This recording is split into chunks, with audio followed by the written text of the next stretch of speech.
nakapanayam namin at nakasama namin one morning si Secretary Lopez, no? Acting Secretary. Nag-usap na rin po kami. Oo nga po daw.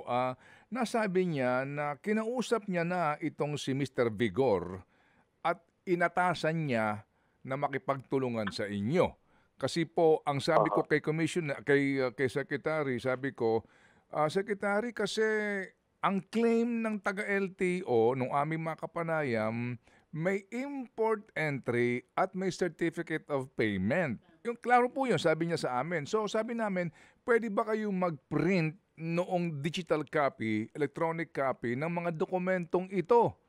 Opo, doon po yata may issue. Ang sinasabi daw po, nabura na sa LTO? Totoo ba yun?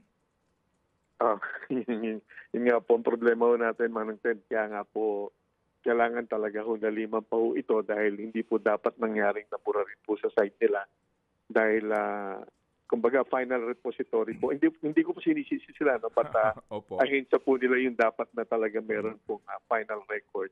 Dahil meron po itong plate number at meron ORCR. Hiningi po rin namin po yan nung unang linggo pa lang nung nangyari po itong ating investigasyon.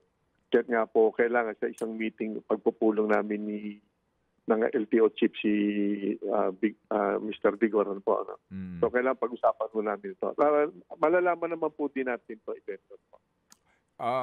Alam ko po na sabi nga ninyo, ayaw ho ninyo manise, naintindihan po natin yan sa inyong counterpart dito sa DOTR. Pero, totoo na nabura na itong mga records ng sinasabing import entry per record of LTO and the certificate of payment na tinanggap daw ng LTO para mairehistro ito? Yun po yung balita po. Kaya lang, kailangan po namin talaga malaman po yung official po na official explanation po sa LTO side. Sa BOC side po, alam po namin yung nangyari.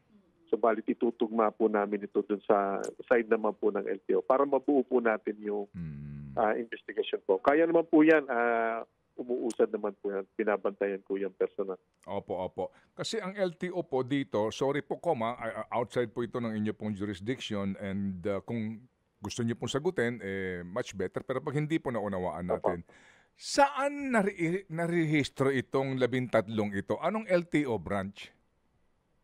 Hindi ko po alam yung data ngayon. Meron po yan. Hindi ko lang memoryado. At nasa sasakyan lang po ako ngayon. Opo, sige. Pero nakaulat din po sa amin po yan. Kung saan? Okay. Kasi po, kumakamot ng ulo dito si Sec Lopez nung aming nakausap po. Masakit din ulo niya po.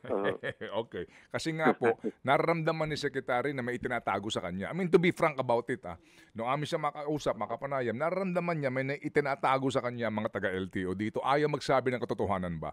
So, kung ganun po na hindi cooperative ang LTO dito, paano natin matutumbok, sir, kung saan port pumasok ito?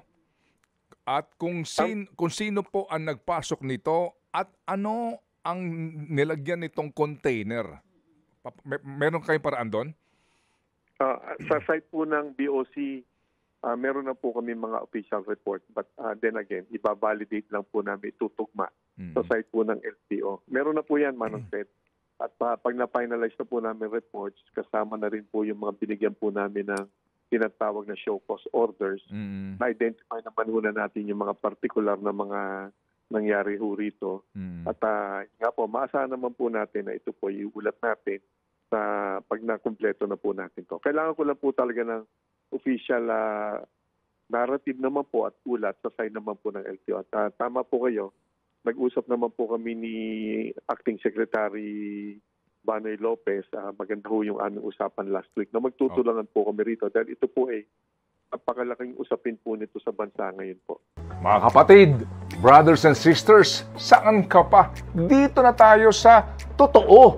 Dito na tayo sa True FM. Mga kapatid, mag-subscribe and follow po kayo sa social media accounts ng True Network PH. Yan po kami. Hanapin nyo lang True Network PH, Facebook, Instagram, YouTube, TikTok, and podcast. Mapa Apple or Spotify man yan, mahahanap nyo kami. Lahat ng mga napapanood at napapakinggan nyo po sa programa, nasa social media accounts namin yan. So, paano mga kapatid? See you sa social media!